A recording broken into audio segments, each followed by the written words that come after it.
Well, welcome everyone. We've got a lot to share. What I was hoping to do was invite Christina Bekintis. She's our cultural revitalization coordinator at Wahkohtowin Development to come and bring us together in song and ceremony in a good way. So Christina, if you're online, we'll transition to you. Ani Buju Wache. I'm Christina Bekintis. Skode Manga Indigenous cause Mikizidodam. Wabiachak Pashkode Beshike. I'm Firewolf. I'm of the Eagle Clan and I carry the spirit of the White Buffalo.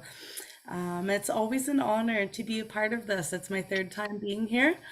And I'd love to start in a good way today. We're in that full moon phase right now. And we're very influenced by the moon because we are made of water too. And we just seen in the video the importance of protecting the water and the land. So I'd like to honor that water and which connects us all and our connection to the earth and to the moon and all that. So I'm going to sing a water song to open up in a good way today.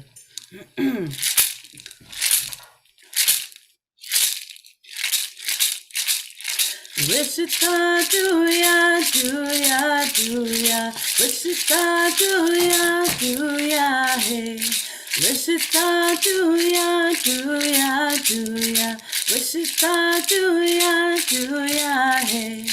Wishatanaya, hey, hey, Wishatanaya, hey, hey. Wishatanaya, hey, hey. Wishatanaya, hey, hey. Wishita do ya, Wishita do ya, hey. Wishita do ya, Wishita do ya, hey. Wishatanaya, hey, hey. Wishatanaya, hey, hey. Wolastoqiyik, hey, hey, Wolastoqiyik, hey, hey. Wishita do ya, Wishita do ya, hey. Wishita do ya, Wishita do ya, hey. Wolastoqiyik, hey, hey. Wolastoqiyik, hey, hey. Wolastoqiyik, hey, hey. Wolastoqiyik, hey, hey. Wishita do ya, Wishita do ya, hey. Wishita do ya, Wishita do ya, hey. Wolastoqiyik, hey, hey. Wolastoqiyik, hey, hey. Wolastoqiyik, hey, hey. Wolastoqiyik, hey, hey. Oh, Miigwech. Gee, miigwech, Christina. Thanks so much. Great energy. Beautiful, Christina.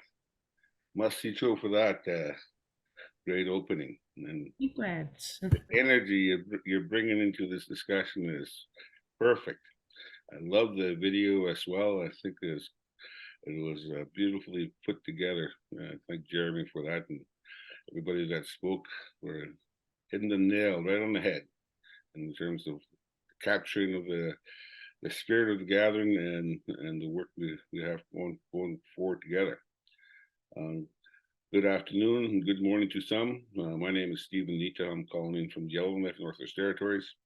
I'm a Dene from the Sitansisk Dene First Nations, which is situated just 200 kilometers to the east of where I'm at now, on the shores of Great Slave Lake. Sitansisk led their process to create Saijan and Nina, one of the largest indigenous protected and conserved areas in the world. We are talking about nature-based solutions, and the work we're doing is how to create space and tools for Indigenous nations and their allies across Canada, how to utilize nature-based solutions to help support their community, their nations, and their governments in creating, managing, and operating their protected or conserved areas within their territories. nature is 1/3 solution to the climate crisis. And obviously, without nature, there is no biodiversity. And without biodiversity, there is no life for mankind on Earth, on Mother Earth. Mother Earth needs help today. Indigenous peoples have proven to be the best caretakers or have the best relationship with nature globally. We make up 5% of the world's population, yet we hold 80% of the remaining biodiversity on Earth. Indigenous people have the knowledge. How do we support that knowledge? And what's been done to date? Well, since nature has been identified as 1/3 solution to the climate crisis, marketplaces have been created and are in operations around nature-based solutions, very focused on carbon and carbon offsets. The approach to that marketplace is the same approach that got us into this climate crisis in the first place. And I think we have an opportunity here in Canada to rethink how we can support Indigenous nations in developing their nature-based solutions consistent with their value systems, and become a beacons of teachings that can transmit that value systems to broader populations globally. What we do here in Canada can, I think, affect change, can affect the marketplace. If we do it right here in Canada, using our constitutional relationship with Crown governments, the value systems that we hold as Indigenous peoples for our territories and our relations within those territories, and understanding the marketplaces that we're already participating in. Indigenous people have been developing their own economies and participating in modern economies, bringing their values into those processes. And in Canada, when it comes to nature-based solutions project development, I think we could use our inherent rights, our responsibilities, our constitutional relationships, and the fact that Canada is the first world law and order country. We can really create processes and nature-based solutions that brings the bar way up there, that would give nature a chance to be that 1/3 solution here in Canada, and through influence of the marketplace all over the world. That will benefit our brothers and sisters who are being oppressed in these marketplaces today, especially in the Southern Hemisphere. So I just wanted to say a few words to orient us to what we are trying to achieve here in Canada. Bottom line is, Indigenous peoples have a great opportunity, or Canada has a great opportunity to achieve its international commitments of protecting 30%. The remaining lands, or quantum of lands that needs to be protected to get to 30%, is roughly 660,000 square kilometers. If you want to look at visual, that's roughly the size of Manitoba. And the goal for the CRP and RAD and people in this network is to try to make as much of that quantum to be Indigenous, protected, or conserved areas that can qualify towards Canada's commitments, but do it in a way where rights and responsibilities and value systems are centered, where reconciliation is part of the agenda, and this relationship building with Crown governments based on our understanding of the treaties that we've negotiated and those that still to be negotiated. And by doing that, I think we can influence a marketplace that's going to benefit nature globally. I thank you for your participation today. Merci. My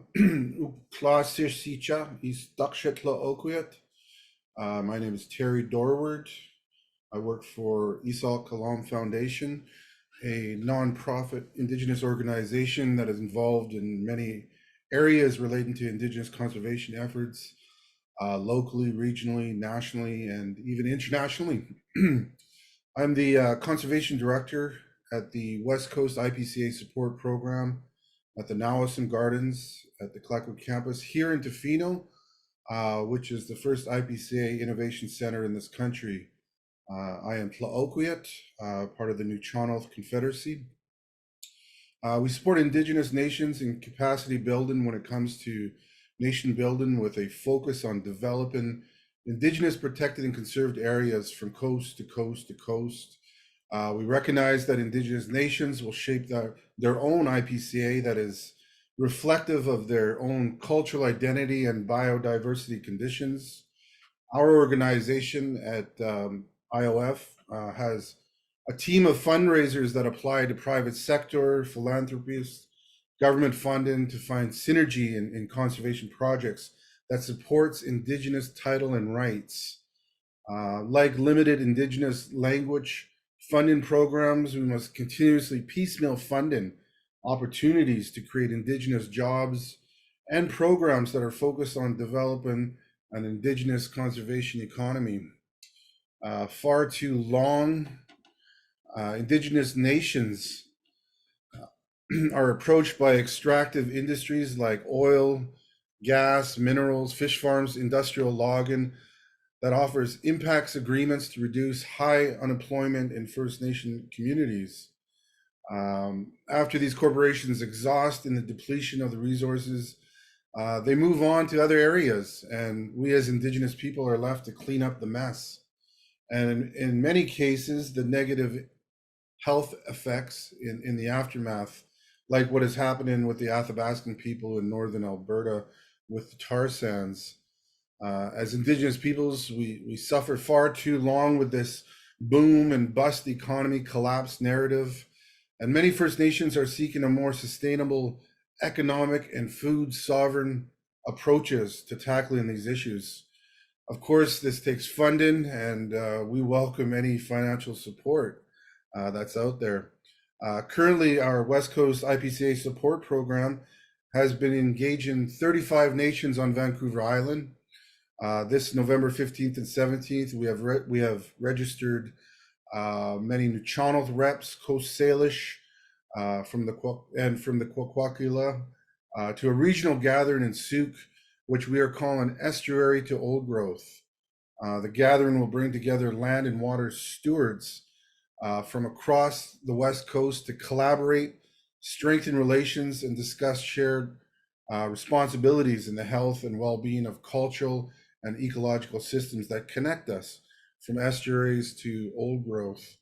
Our engagement strategy has been to try and find commonality amongst the diverse Indigenous nations that have different cultures, languages, governing bodies, either hereditary or band council, treaty or non-treaty.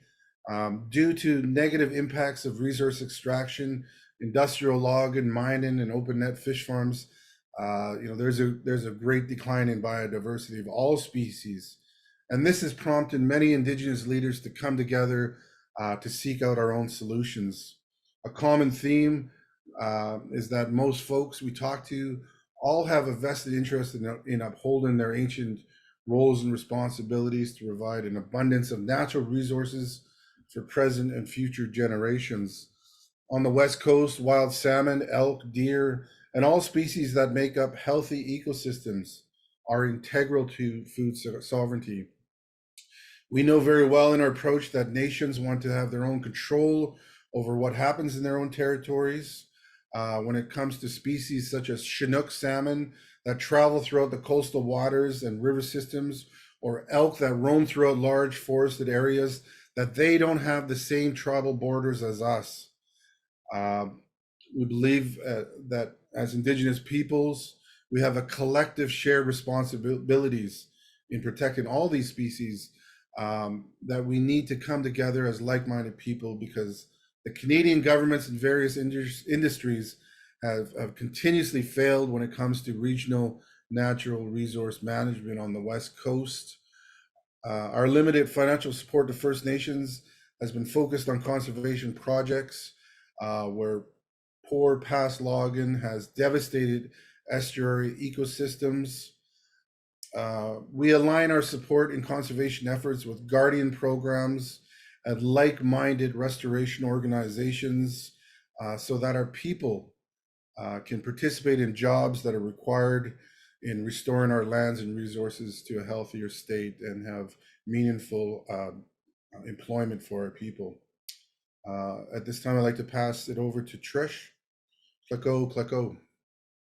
Thanks, Terry. My name is Trish Nash, and I am Haudenosaunee and settler from Southern Ontario, but I now work at the Unama'ki Institute of Natural Resources.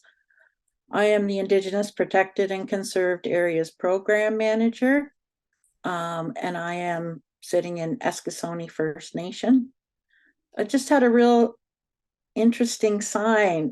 Bald eagle just landed in the tree outside my window and is looking in. So I guess the ancestors are listening to this presentation and giving us hope for the future. Karim, do you mind putting up the first slide? We're going to go through some slides now. I hope most of you know that RAD's mandate is really to decolonize existing finance structures and work more closely with nature to restore relationships, assert Indigenous rights, and defend our lands and waters. And so that is what RAD stands for: restore, assert, defend. Okay, next slide, please. So we've all heard about the biodiversity climate crisis, 30 by 30, and how we need to use nature-based solutions. This is something that Indigenous peoples have really been doing, nature-based solutions for time immemorial, but at whose expense? We really need Indigenous-led solutions that uphold Indigenous rights, responsibilities, and sovereignty. So what are nature-based solutions? I mean, it can be a variety of anything. It's just basically living in harmony with nature, ensuring that everyone's needs are met. This is the United Nations definition from last year. So you can see that, you know, there's all different ways that we can use nature or work with nature to make sure that all of our social, economic, and environmental challenges are met. So, yeah, we really need to develop systems, economies that are based on stewardship and long-term benefits that will be seen by our future generations. I think you'll hear this over and over again, and who better to do that than Indigenous peoples? We really need a paradigm shift. Public and private and philanthropic organizations really need to trust and provide funding directly to Indigenous nations and organizations. This is our elder, Albert Marshall Sr. He's just saying how important it is for RAD to provide the network so that no one is left behind, and so that everyone feels well supported, and that we have a network of individuals and organizations and allies that can all work together for a common goal. Yeah, so, you know, conservation finance is going to really require relationships based on mutual respect and trust, with finances going directly to First Nations and First Nation organizations to show that, you know, we can lead and that others can learn from our experiences. So we have a great foundation to work from. This work started in 2018 with the Conservation Through Reconciliation Partnership, which was based on the Indigenous Circle of Experts work and the We Rise Together report. So now, we really need to act, and this is the time that we can see all of this work come to fruition. Thank you, Nawin, and I'm going to hand it over to Kim. Kwei, my name is Kim Neal, and now you've had a chance to hear from the current leadership circle that has been convening here. David is the one who opened us up from Wahkohtowin Development. Trish, obviously, you just heard, Stephen, and Terry, and myself. I don't need to stay on this one, this slide for much longer, because my job today and the privilege that I have is to present our vision and the vision that we really co-created together in the Wolastoq. It was an incredible experience, and one of the things that, like, I guess, by way of introduction, I have Anishinaabe and Métis heritage on my mother's side, and on my father's side, it's settler background. And I came into this particular group in 2018, having come from the private sector, having transacted some of Canada's first green bonds, some of Canada's first carbon projects. And one of the things I absolutely learned from that entire process was that Indigenous people were not leading, and that there were deficiencies in the marketplace, like my colleagues have described. From a local context, I now reside on the Ojibwe, Odawa, and Potawatomi people's lands of Manitoulin Island. This is the largest freshwater island in the world. 50% of this island is now conserved. 75% of those conserved lands are led by 2 land trusts and the province. The jobs connected to those conserved areas, there's 4. None are held by Indigenous people who surround all of those conserved lands. By comparison, the other 25% of the conserved lands on this island is managed by First Nations. And do you know how many jobs are created because of the First Nations-led conserved lands here on this?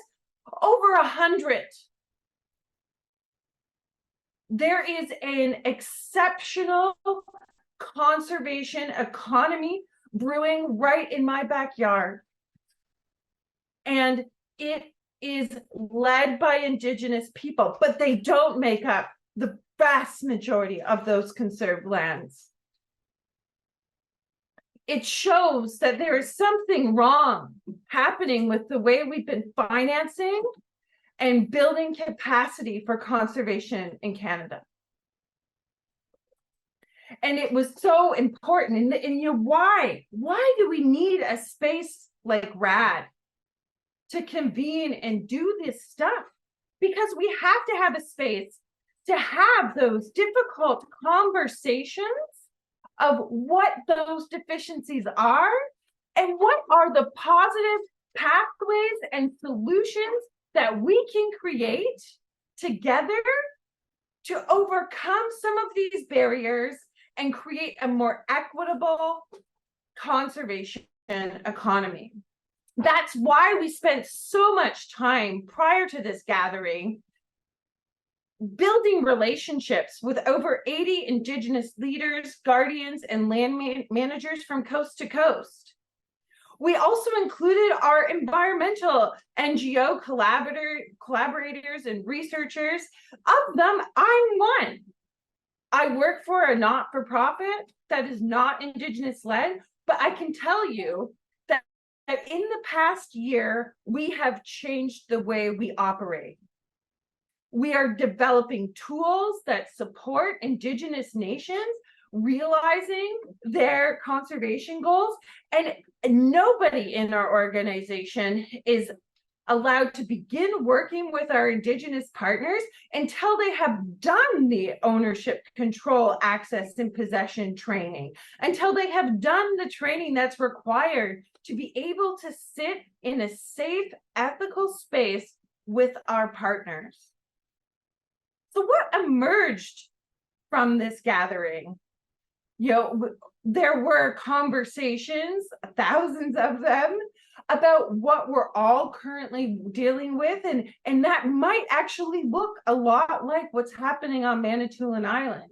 But one of the things that really sticks out to me in this graphic that really summarizes our vision is the interconnectedness of all of our work.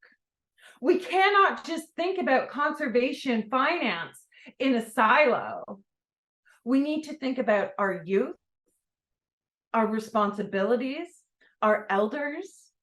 We need to think about how to ground this work in spirit, in culture, and center language.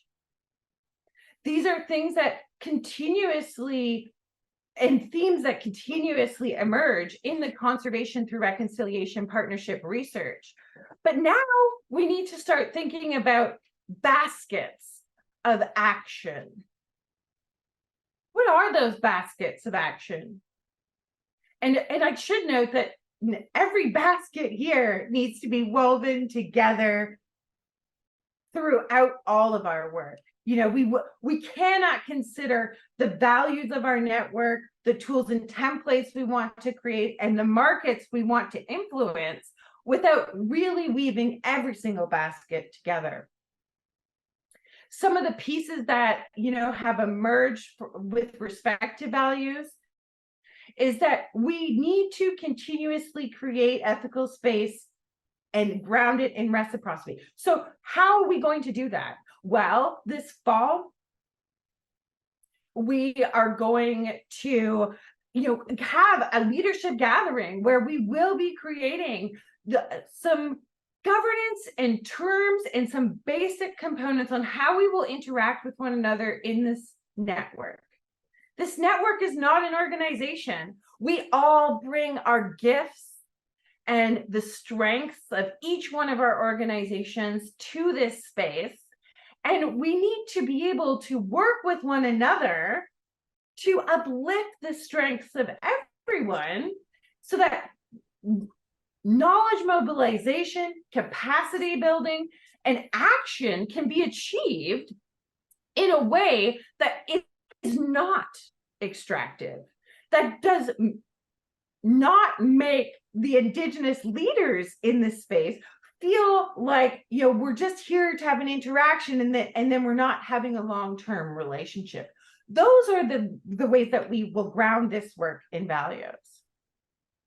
Tools and templates, seems like a very boxy type of basket, but really it's some of the real juicy stuff of this work, from case studies to an investment guide to a clear glossary that outlines terms from an Indigenous perspective is what is required in the conservation finance marketplace, so that an Indigenous values and leadership can be centered as we develop new and innovative products.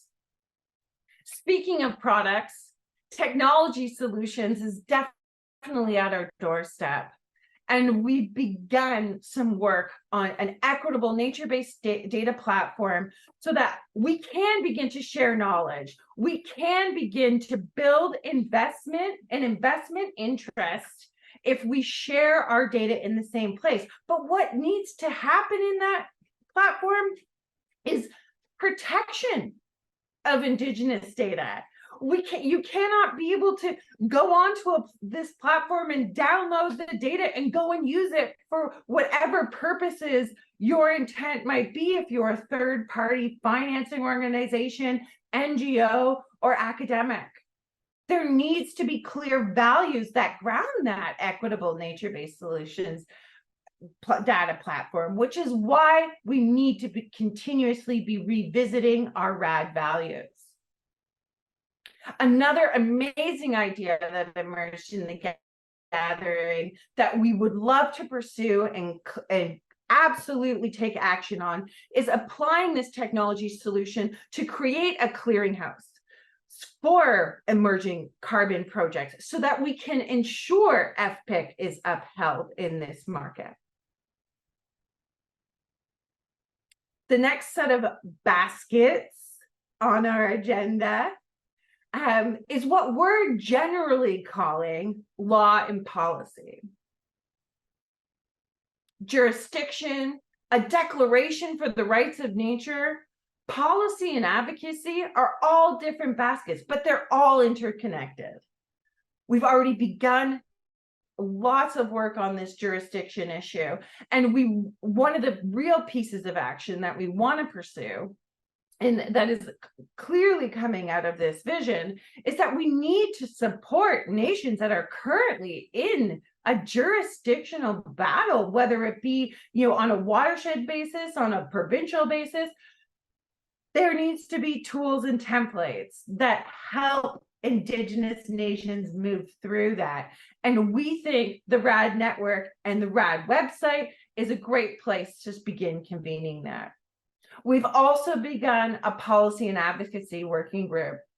Our first meeting was a couple months ago, and it's very clear that there are NGOs engaged in this network who are well advanced and along their way in achieving some of the actions that we've articulated in this vision. There needs to be collaboration. There needs to be inclusion. There needs to be widespread engagement with Indigenous communities to advise on that policy. And the RAD network is an important, ethical, safe space to build that engagement. Now, I think one of my favorite is, convene a roundtable and explore co-developments with nations on a declaration on the rights of nature. This summer, we already saw a number of provinces and the federal government, understand that people have a right to a healthy environment. Now we need to build on that work and execute it in our IPCAs and in Indigenous-led conservation, because Indigenous nations are already leading this, and we can really amplify this through our network and through the partners that have begun to gather here. Our next baskets. This is the work that's happening right now in this moment as we sit here with one another. This is community kinship. Being able to gather on a regular basis and have this dialogue is important. That's why each one of these baskets will have a working group or some kind of way of interacting with one another that might evolve organically through the network. It might be more official as an official RAD network working group. It will be really official with our podcasts, our website, and us continuing to organize these monthly gatherings. Because what we're doing here today is building a great foundation. And we're building it in a way that what we've termed an ash basket. And I think it's a great time to turn it over to David to explain what that ash basket model is and why we think it's great.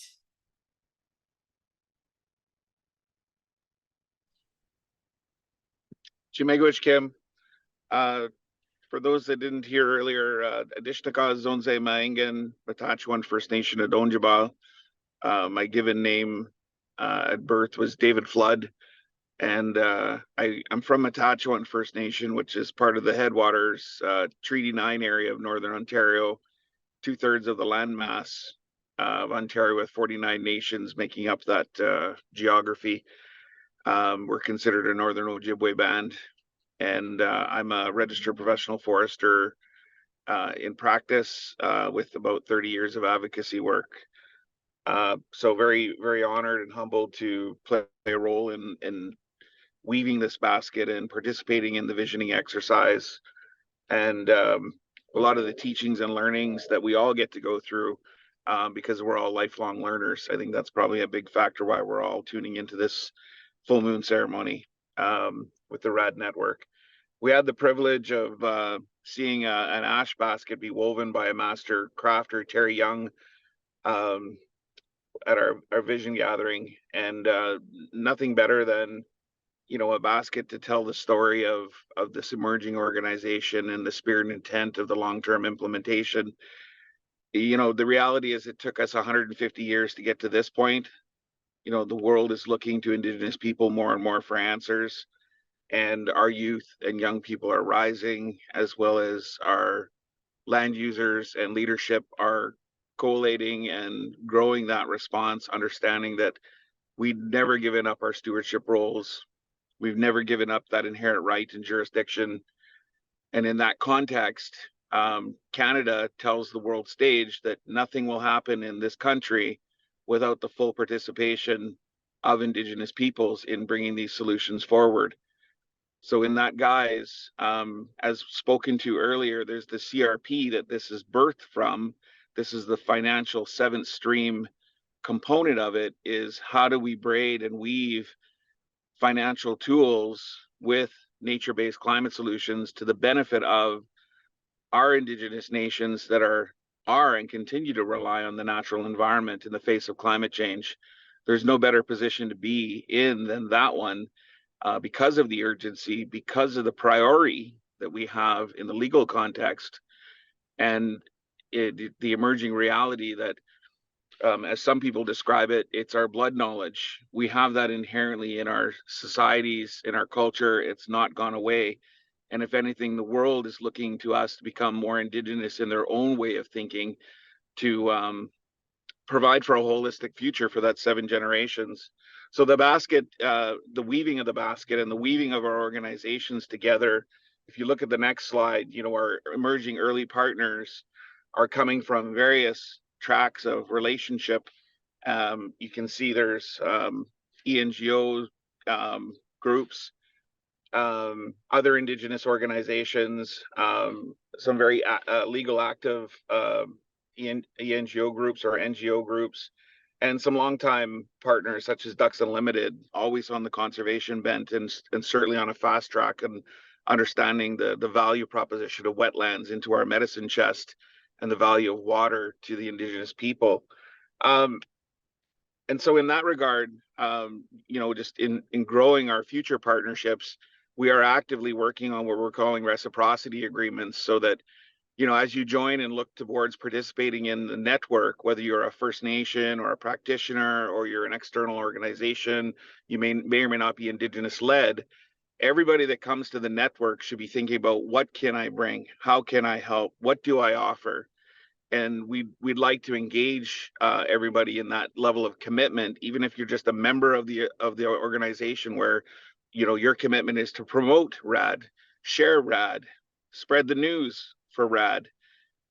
Those are all gifts that you can bring from the network out to the voices of the people to strengthen that kinship relationship across Canada. We're at a really interesting launch point right now. Obviously, we have been putting out newsletters, we've been hosting these full moon ceremonies, but now we've got our emerging website. If you go to the next slide, and websites matter. They're a great tool for hosting webinars, pushing out our tools. We are looking at the extension work of the network to fill the knowledge baskets model that came out of the CRP as well. So IPCA knowledge basket, that's another mechanism that's out there. So we are interrelated again with that 7-stream CRP process.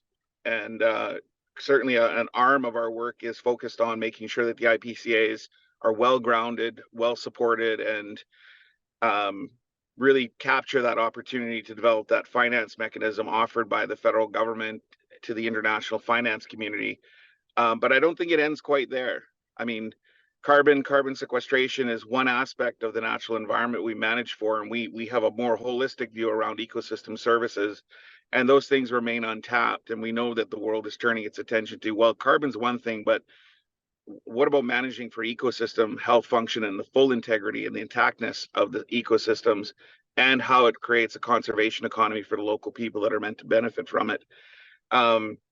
Again, websites are fantastic for that because it starts to mark your timeline in electronic history, and also a compendium of information for people to join at any time, look back, and then work with us to look forward. And in that regard, on the next slide, we are out there in social media. We want you to subscribe to our newsletter. We have a working email where you'll see responses to any questions and queries.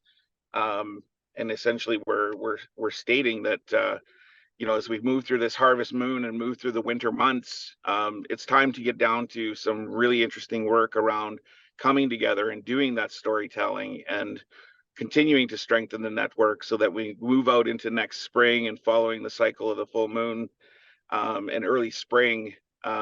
We're actually out there on the ground looking at more implementation pathways and the ability to come together and move around and share stories with each other.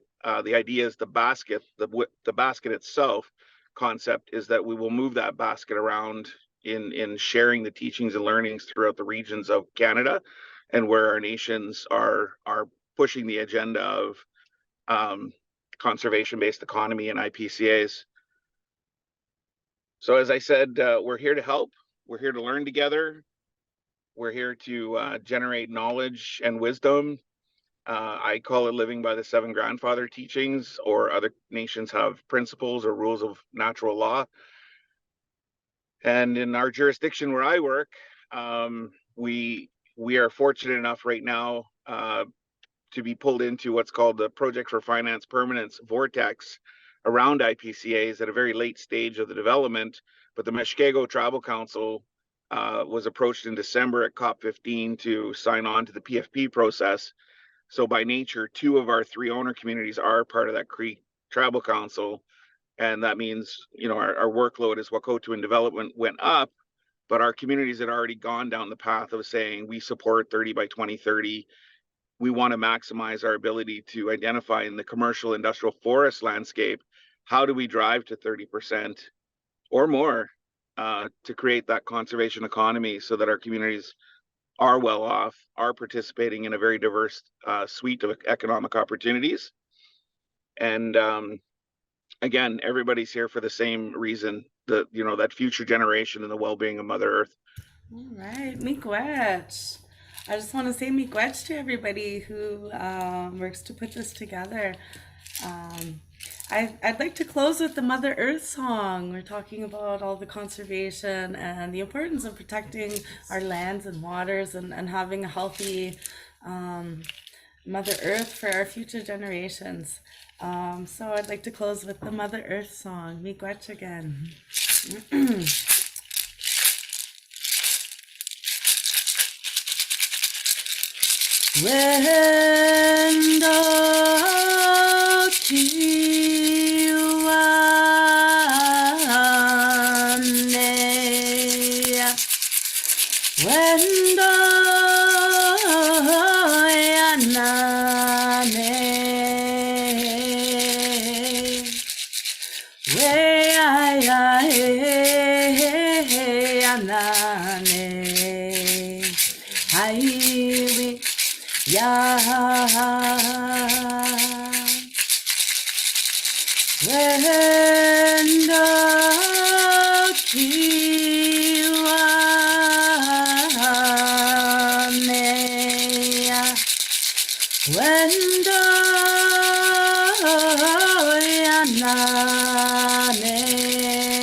Wendo kiwanea, wendo yanane, weya he yanane, haiwi ya. Wendo kiwanea, wendo yanane,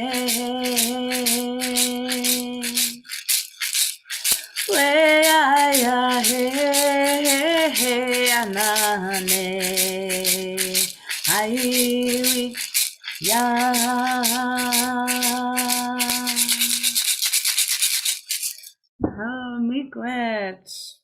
Miigwech. Jimegwech. Thanks, Christina. Kleko. Cho, Masi Cho.